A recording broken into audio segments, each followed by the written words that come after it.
들을 때 생각하면 여기서 귀와 소리가 접촉했을 때 생각했다 하면 이식이 일어나잖아요. 소리에 대한 인식이 일어나잖아요. 그럼 벌써 쪼개지는 거예요. 세 개로 쪼개지는 거예요.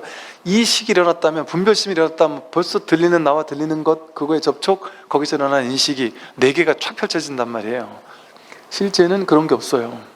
여기서는 우리 알아듣기 쉽게 하려고 들을 때는 들리는 것만 있게 하라고 했는데 있게 하는 게 아니에요. 그냥 여기서 들으면 분별하는 건 하는 거잖아요. 애쓰는 거잖아요. 유의 조작이잖아요. 노력해야 되는 거잖아요. 그거 하지 말라는 거예요. 그냥 애쓰지 말라는 거예요. 아무것도 하지 말라는 거예요. 그냥 아무것도 하지 않으면 안 들려요? 들려요. 아무것도 하지 않아도. 아무것도 하지 않고, 이게 훨씬 쉬운 거란 말이에요. 그러니까 쉬운 거라는 거예요. 어려운 거 하지 말고. 그래서 들을 때 정말 팩트 체크를 한번 해보라는 거예요. 들을 때 정말 무슨 일이 일어나고 있지? 듣자마자 해석했다 하면 벌써 그는 두 번째 자리 떨어진 생각이에요. 벌써 분별의 세계죠. 그렇게 듣지 않고 들을 때 듣는 소리를 듣고 깨달았단 말이에요. 대부분 깨달은 사람의 70%는 80%는 소리를 듣고 깨달아요. 그리고 한 20% 정도는 보고 깨닫고, 아주 간간히 냄새 맡다 깨닫는 사람도 있어요. 듣다 깨닫는다는 게 되게 놀라운 소식이에요. 그래서 불교에서도 관할 때 소리를 관하는 거, 이 종을 치고 뭔가 자꾸 두들기고, 아니면 이렇게 주장자를 이렇게 들어 보이는 건 보다 깨달으라고, 주장자를 꾹꾹 내려치는 건 듣다 깨달을 수 있으니까. 왜 이렇게 주장자를 갖다가 들어 보이고 때리겠어요? 스님이 주장자를 막 듣고 막 왔다 갔다 하시네. 와, 또 뭔가 있어 보이네. 좀 뭔가 있나 보네. 이런 해석하라는 게 아니에요. 거긴 스님도 없어요. 주장자도 없어요. 그냥 암만이 있어요. 그걸 비추는 이 마음만이 있단 말이에요. 여긴 그냥 들을 때는 여기 들리는 소리와 들리는 나와 이 소리에 대한 해석이 있습니까? 뭐만 있어요? 이것뿐이잖아요. 내가 들리는 것만 있게 한 거예요? 내가 들리는 것만 있게 했나요? 아니에요. 그냥 들리는 것만 있어요. 내가 그렇게 만든 게 아니에요. 이거 여러분 들으려고만 애썼나요? 그냥 저절로 애쓸 필요 없이 본래 면목이란 말이에요. 이것은 이 아함경에서 말하는 게 이거예요. 들을 때는 들리는 것만 있게 해라. 볼 때는 보이는 것만 있게 하라. 생각할 때는 생각만 있게 하라. 생각하는 그 자리에, 분별하고 있는 그 자리에 분별 아닌 늘 있는 하나가 있어요. 근데 우리는 분별하는 그 생각의 내용을 따라가니까 생각할 때 그 생각만 보잖아요. 근데 그 생각에 생각 아닌 이게 같이 있어요. 딱 붙어서 같이 있어요. 그렇게 생각할 때는 생각만 있게 하는 거예요. 생각의 내용을 따라가는 게 아니에요. 생각하는 그 자리에 생각 아닌 이것이 바로 확인된다는 말이죠. 그래서 번뇌 즉 보리라고 했어요. 번뇌가 있는 거기에 곧장 보리가 같이 있어요. 내가 분별이 많아 죽겠어요, 분별이 많아 죽겠는 게 아니라, 분별이 많다라는 것은 내가 부처를 확인할 수 있는 매 순간을 놓치고 있는다는 거예요. 분별 있는 그 자리에 깨달음이 같이 있으니까. 이게 바로 선이거든요. 석가모니 부처님은 선을 얘기 안 했다? 이러잖아요. 이렇게 선을 얘기했는데, 아함경에서 이렇게 선을 얘기했는데 어떻게 선을 얘기를 안 했어요, 부처님이. 선이 뭐가 선이에요? 이게 선이라니까요. 들리는 때는 들리는 것만 있게 해라. 이거 하고 뜰 앞에 잣나무, 마삼근 소리를 뻑 지르거나 같은 거예요. 그거를 조금 다르게 바꾼 게 선의 화두예요. 그러니까 뜰 앞에 잣나무다 이랬더니, 뜰 앞에 있는 잣나무, 그런 사물을 가리켜서 얘기하지 마세요. 저는 법을 물었습니다. 법을 얘기해 주세요. 그랬더니 뜰 앞에 사물 말고 법? 알았어. 다시 질문해라. 법이 무엇입니까? 뜰 앞에 잣나무. 첫 번째는 뜰 앞에, 뒤가 아니라 앞에 있는 저 잣나무 이렇게 모양 따라갔잖아요. 모양 따라가 이해했단 말이에요. 두 번째, 나는 모양을 얘기하지 않는다. 뜰이라는 모양, 앞 뒤라는 모양, 잣나무라는 모양, 그런 모양을 얘기할 마음이 없다. 너에게 그런 거 얘기해 줄 마음이 없다. 내가 뜰 앞에 잣나무 할 때 뜰 앞에 있는 잣나무 모양을 따라가는 게 아니라, 상을 쫓는 게 아니라, 들릴 때 들리는 것만 있게 해라. 그럴 때 너는 거기서 법을 본다. 법이 무엇입니까? 뜰 앞에 잣나무까지 갈 것도 없어요. 뜰 이것만 있게 하는 거예요. 그 여기서 법이 확인된단 말이에요. 뜰에서. 이게 선이에요. 부처님이 그러니까 선이라고 이름 붙인 것뿐이에요. 그냥 이걸 공부하는 방식이 다 달랐다 보니까 원인이 다 달랐잖아요. 원인이 다르면 결과는 달라요. 그러니까 체험은 다 똑같을 수가 없죠. 당연히 사람마다 공부하는 원인이 다 다른데, 어떤 사람은 그냥 정신병원에서 고통에 사로잡혀 있다가 문득 깨어나요.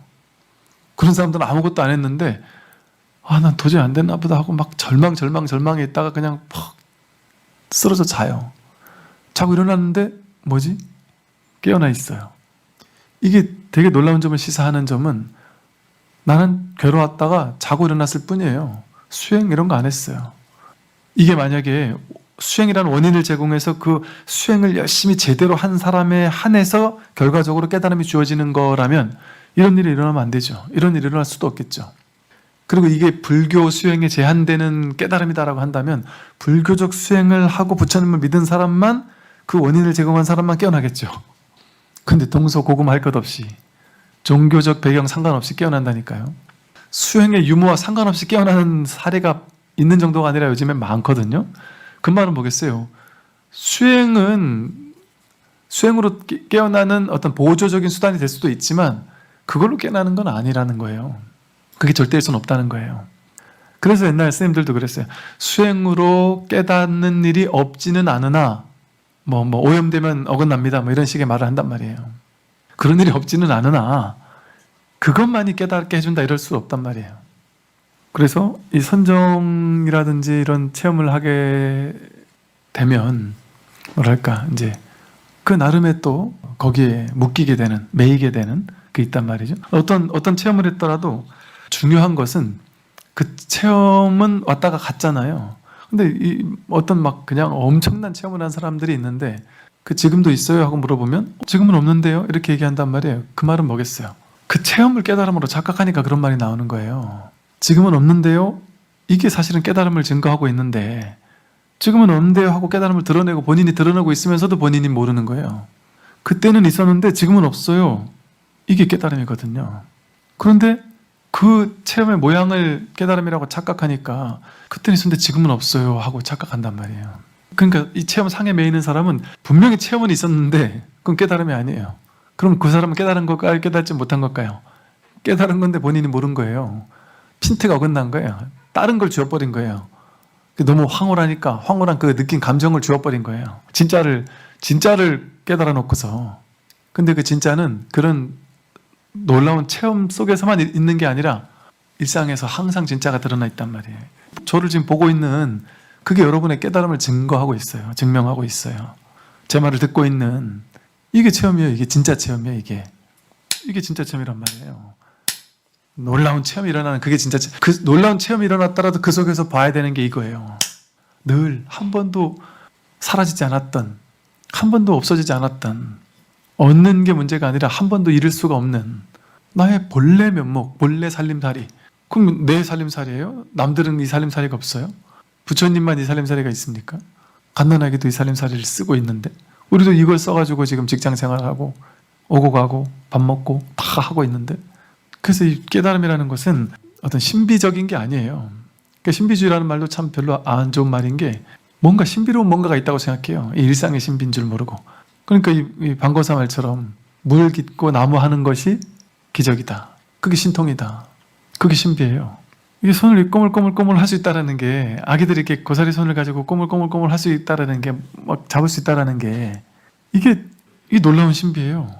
여러분이 나도 모르게 계속 숨이 이렇게 내가 의도하지 않아도 숨이 들어오고 나가고 계속 알아서 하고 있다는 게, 이게 너무 신비롭지 않나요? 이 손가락이 이렇게 움직이고 있는 이게 너무 신비로운 일이에요. 이걸 뭘 깨달음이라고까지 해야 돼? 싶다니까요, 한편으로는. 그러나 한편으로는 전부고, 이게 전부고, 이 삶의 완전한 대전환이고, 그런 한편으로는 이게 그냥 아무것도 아닌 거예요. 그러니까 깨달음은 세수하다가 코 만지는 것만큼 쉽다. 근데 그 세수하다가 코 만지는 것만큼 쉬운 이것을 이렇게 진짜 쉽게 설명해주면 사람들이 에게 그거 이래가지고 안 믿어요. 그 이후에 공부를 안 해요. 이거 별것 아닌 건 줄 알고 이거 아무것도 아니네 싶어가지고 그 이후에 공부를 안 한다니까. 진짜 그 힘 있는 공부를 안 한다니까요. 쉽게 안 알려주고 큰 스님들이 근기 있는 사람만 해라 하고 이거다 하고 얘기하기도 하고 어렵게 옛날 선어록도 얘기하고 한단 말이에요. 준비된 사람이 할 수 있는 공부기 때문에. 준비 안 된 사람이 이 보배를 자기 받아 지녀봐야 효과가 없어요. 그 사람에게 힘을 발휘하지 못해요. 그러니까 진짜 그런 일 있다니까요. 친구 따라 연예인 오디션 보러 갔다가 자기가 된 친구가 오히려 되는 것처럼 대원종사 법회 법문 들으러 가자. 좋은 스님 법문 있단다. 본인은 한 2년 열심히 법문 들었는데 모르겠어 죽겠어서 한번 직접 가 들어봐야 되겠다 하고 왔는데 혼자 가기 민망하고 심심하고 또 괜히 뻘쭘하니까 내 친구 같이 가자. 야 도반 하나 같이 가자. 그거 어딘데? 법성 스님? 그 누군데? 뭔데? 뭐 하는 분인데? 몰라요. 근데 그냥 친구 좋으니까 친구 따라왔다가 친구는 뭔 얘기하는지 알겠다. 근데 본인은 여전히 꽉 막혀 있을 수도 있단 말이에요. 근데 그리고 또 오히려 초중고등학교 학생들이 대번에 알아들을 수도 있어요. 근데 알아듣고 나도 힘이 없어요. 그럼 뭔데? 그래서 뭔데? 이거는 안목이 밝아져야 돼요. 한번 탁 확인했다고 해서 모든 문제가 100%확 사라지지 않아요.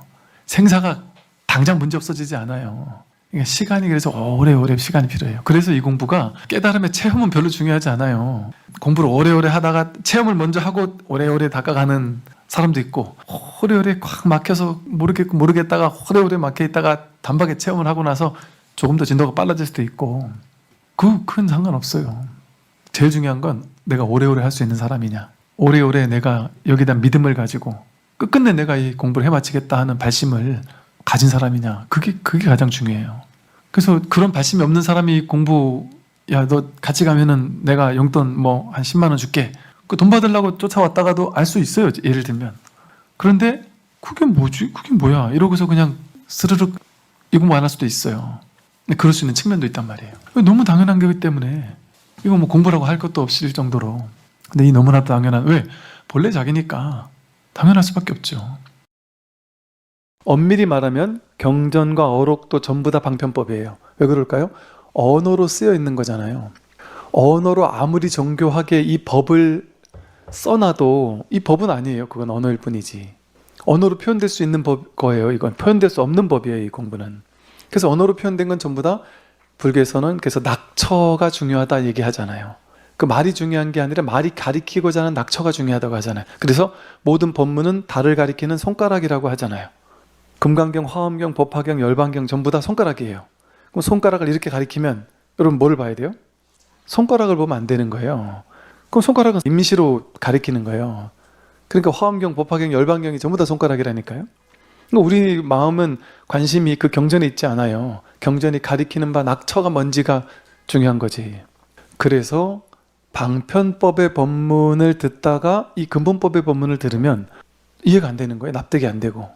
그리고 머리로 이해가 안 돼요. 뭔가 시원하지가 않아요. 이해되지도 않고. 그러니까 이제 답답한 거예요. 그런데 이 답답한 거, 모르겠는 거, 이게 공부예요. 그게 화두를 든다고 했을 때 화두가 오직 모를 뿐이 화두거든요. 오직 모를 뿐. 이 먹고 내가 누구냐? 근데 오직 모를 뿐 모르겠다. 두 가지 대표적인 방편의 화두를 든다면 이 먹고 모를 뿐이에요. 이 먹고 모를 뿐. 이게 화두의 전부예요. 그러니까 같은 얘기예요. 이 먹고 내가 누구냐? 몸과 마음을 난 줄 알았는데 몸과 마음이 내가 맞느냐? 몸과 마음은 내가 아니다라고 조견오온 개공에서 했잖아요. 그럼 몸도 내가 아니고 마음도 내가 아니면 내가 누구냐? 모르겠다. 도통 모르겠다. 그럼 여러분 학교 다닐 때는 모르면 그것도 몰라 하고 욕먹으면서 빨리 알아야 돼 하고 욕먹었잖아요. 근데 다행스럽게도 이 공부는 모르면 아이고 공부 잘하고 계시네요. 알 것 같아요. 그러면 한 대 맞는단 말이에요. 공부 못한다고. 그러니까 모르면 공부 잘하는 거거든요. 근데 지금 모른다. 그럼 공부 잘하는 거라니까요. 그 지금 공부 다 잘하고 있는 거라니까요. 근데 이거 확인했다. 그러면 뭔 얘기인지 뭔 뜻인지 그냥 가슴으로 와 닿아요. 뭔 얘기를 하는지, 왜 저런 얘기를 하는지가 와 닿는단 말이죠. 그럼 그냥 공명하는 거예요. 그냥 내가 하고 싶은 말을 저 사람이 하고 있구나 하고 그냥 그 자리에서 공명하는 거예요. 그냥 같은 자리에서. 그러면서 여기에 익숙해지는 시간을 보내는 거예요. 그러니까 이 공부는 왜 노력이나 과정이 필요가 없을까요? 노력하는 걸 통해 얻는 게 아니에요. 노력하는 게 일이고 노력하지 않는 게 일이어서 노력할 때나 노력하지 않을 때나 똑같은 불성은 잘난 사람 못난 사람이 더 많고 더 적은 게 아니에요.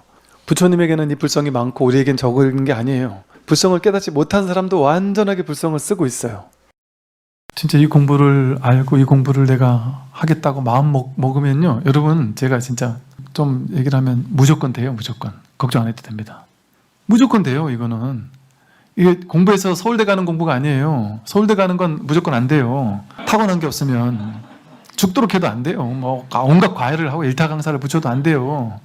운동신경 없는 사람은 국가대표 안 돼요. 이 공부는 무조건 돼요. 왜? 지금 자기가 무조건 쓰고 있으니까. 이거는 그냥 자기니까 무조건 100%라니까요. 다만 이제 안 되는 이유는 오랫동안 분별의 습관, 이걸 자꾸 생각으로 해석하려는 습관, 생각으로 해석해서 이렇게 아르마리로 잡으려는 이 습관, 그걸 가지고 공부를 하니까 안 되는 것뿐이지. 근데 그거는 법문을 꾸준히 듣다 보면 저절로 얕아져요. 저절로. 그래서 이 부처님 법문이 위대한 것이, 이 법문을 꾸준히 계속해서 듣다 보면 나도 모르게 저절로 업장 소멸이 됩니다.